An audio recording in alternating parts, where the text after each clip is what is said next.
परिवार में कोई नहीं लड़ रहा। रेवंत राम डागा लड़ रहे हैं उपचुनाव, लेकिन निशाने पर तो फिर भी ज्योति मिर्धा या रिछपाल मिर्धा ही। ऐसा लगातार ये गठबंधन से, कभी बीजेपी से, कभी कांग्रेस से, इस गठबंधन से जीतते आ रहे हैं। तो इनको ये घमंड हो गया कि नागौर जिले की जनता तो मेरी मुट्ठी में है। ये गठबंधन कोई मैदान में उतार दिया है, पत्नी मैदान में। हाँ, तो पत्नी मैदान में इसलिए आ गई कि कांग्रेस पार्टी ने इनको मना कर दिया कि भाई मेरे को वहाँ बुलाया नहीं दिल्ली में, इसलिए मैं पार्टी से नाराज। मेरे लिए तो बोले तो मेरा दुश्मन है बोलेगा। अब उसको वो चुनाव तो भूल गया, और रिछपाल मिर्धा और जगदीश दो आदमी याद रहते हैं। इन्होंने खुद ही देने वाले हैं टिकट, तो इन्हीं के पास थी कि भाई मेरे 80 टिकट दिए हुए हैं, राजस्थान के राज की चाबी मेरे पास रहेगी, सबकी जमानतें जब्त हुई है, ये 2000 से बच गए। आज मेरे सामने खड़ा कर दो, अगर मेरे से आंख मिला ले तो मैं भी जाटनी का जाया हुआ हूँ। कांग्रेस तीसरे नंबर है।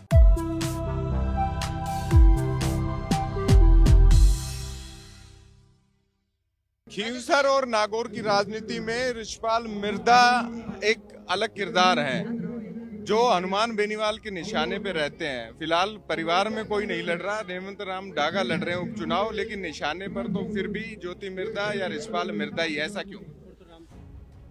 देखो साहब कि ये हनुमान बेनीवाल जो है, ये इसका परिवार राजनीतिक पैदाइश ये नाथूराम जी मिर्धा की है, ठीक है ना।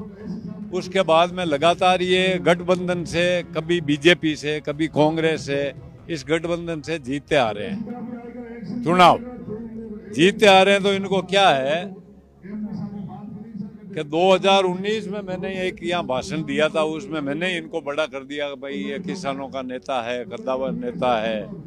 इस तरीके से ये 2 पार्लियामेंट चुनाव जीत गए, इनके भाई विधायक बन गए। तो इनको ये घमंड हो गया कि नागौर जिले की जनता तो मेरी मुट्ठी में है, ठीक है ना। ये 36 कौम के जो लोग बैठे हैं, ये असली मतदाता भगवान के रूप तो ये हैं। हम तो हर आदमी की भीख मांगते फिरते हैं एक एक वोट के लिए। लेकिन अब की बार तो असली गठबंधन कोई मैदान में उतार दिया है, पत्नी मैदान में आ गई। हाँ, तो पत्नी मैदान में इसलिए आ गई कि कांग्रेस पार्टी ने इनको मना कर दिया। ये चुनाव जीतने के बाद में इन्होंने एक बात कही कि भाई मेरे को वहाँ बुलाया नहीं दिल्ली में, इसलिए मैं पार्टी से नाराज हूँ। अच्छा, ये चाहे किसी को कुछ भी बोल देते हैं, सचिन पायलट साहब के लिए, गोविंद सिंह डोटासरा के लिए, जनता को भी कुछ भी बोल देते हैं। तो आपके लिए भी बोल देते हैं। मेरे लिए तो बोले तो मेरा दुश्मन है बोलेगा। मेरे लिए 100 बार बोले, मेरे को कोई तकलीफ नहीं है, मैं तो उसका जवाब देता रहता हूँ। अब उसको वो चुनाव तो भूल गया, और रिछपाल मिर्धा और जगदीश 2 आदमी याद रहते हैं। तो इसलिए अब हमारे क्या है, 36 का आंकड़ा है, इसलिए मेरे को वो ज्यादा टारगेट करता है। ये 36 का आंकड़ा रेवंत राम डागा को जिताएगा क्या, या केवल बयान ही स्टेज पर होगा? नहीं, रेवंत राम डांगा को ये जनता जिताएगी। मेरे पास कोई सामान नहीं। ये जिताने वाले 36 कौम के लोग हैं। मैं तो झोली इनके सामने फैलाता हूँ। आप देख रहे हो क्या माहौल है यहाँ का। रिछपाल मिर्धा के पास घर पे थोड़ी वोट पड़े हैं जो वो डाल देगा पेटी में ले जाके। 36 कौम के लोगों का प्रेम है मेरे से, इसलिए मेरी बात सुनते हैं, मेरे को प्यार करते हैं, और मेरे को मान और सम्मान देते हैं। यही सबसे बड़ी कमाई है मेरी।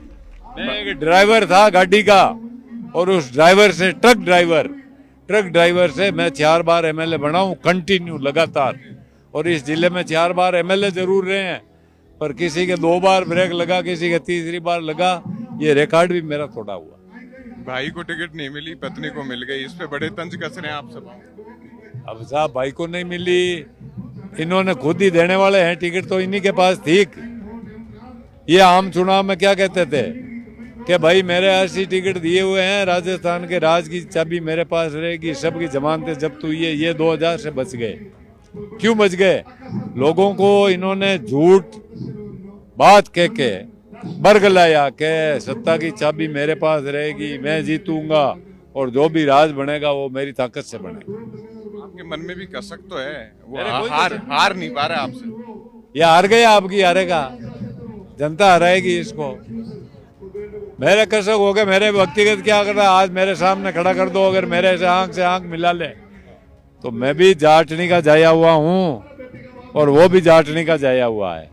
इसलिए मेरे से कसक रख के वो क्या लेगा मेरे से। मैं कोई गलत काम करता नहीं, मेरे कोई अनैतिक धंधे नहीं। ये एक बात बोलता है कि मैंने लड़ना सिखा दिया, अरे भाई ये बताए नहीं तूने कमा के खाना किसको सिखाया है? लड़ना तो अभी इन भाई साहब को मैं दो शब्द अच्छे कहूंगा तो अभी लड़ाई हो जाएगी। क्या बड़ा काम किया तूने? नागौर के विकास के लिए क्या किया? नागौर जिस कौम ने तेरे को आगे बढ़ाया, जाट समाज ने, उस समाज को तूने क्या दिया? और जो बात तू कहता था कि मिर्जाओं ने नागौर को पीछे छोड़ दिया, तो तू कितना आगे ले गया ये बता। हमारे पे जो आरोप लगाता है, आपको आज से 60 साल 70 साल पहले की जानकारी नहीं है। जब टेंडेंसी एक्ट बना था, उस एक्ट को स्वर्गीय नाथूराम मिर्जा बना के लाए थे और एक अंग्रेज अफसर हुआ करते थे स्वर्गीय बलदेव राम मिर्जा, और नाथूराम मिर्जा ने उस टेंडेंसी एक्ट पे उसके साइन करवा कर राजस्थान के किसान को जो जमीन जोतता है उसको खातेदारी का हक दिलाया। लेकिन राजनीतिक जमीन तो खिसक गई अब। किसकी?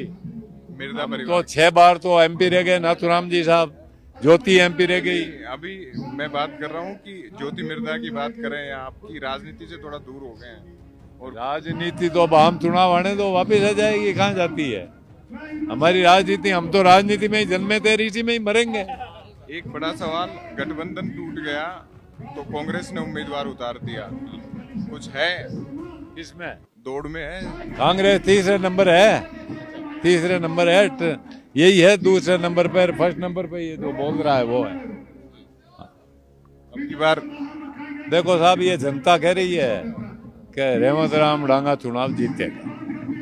मेरे कहने से क्या होता है? आप खुद माहौल देख रहे हैं ना, आप घूमे नहीं है? नहीं घूमे आप तो आप पत्रकार हो, मीडिया के लोग हो, आप तो तीसरी आंख आपकी यहाँ है कि नहीं है? तो फिर आप ही आकलन करते होंगे। मैंने अपनी आंखें ईवीएम में डाल दी हैं जो 23 तारीख को खुलेगी। चलो बहुत बहुत धन्यवाद आपको। तो राजस्थान की राजनीति में एक अहम किरदार के तौर पर जाने जाते हैं और मिर्जा मैं भाजपा का स्टार प्रचारक, 40 की सूची में मेरा नाम है रिछपाल मिर्जा।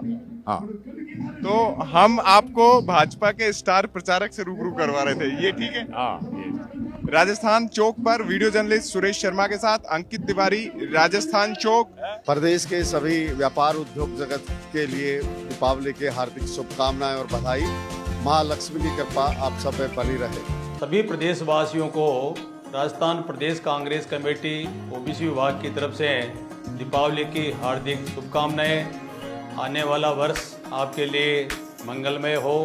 मैं पूरे देश और प्रदेश और राजस्थान के सभी लोगों को हार्दिक बधाई और शुभकामनाएं देता हूं इस पावन पर्व दीपावली पर।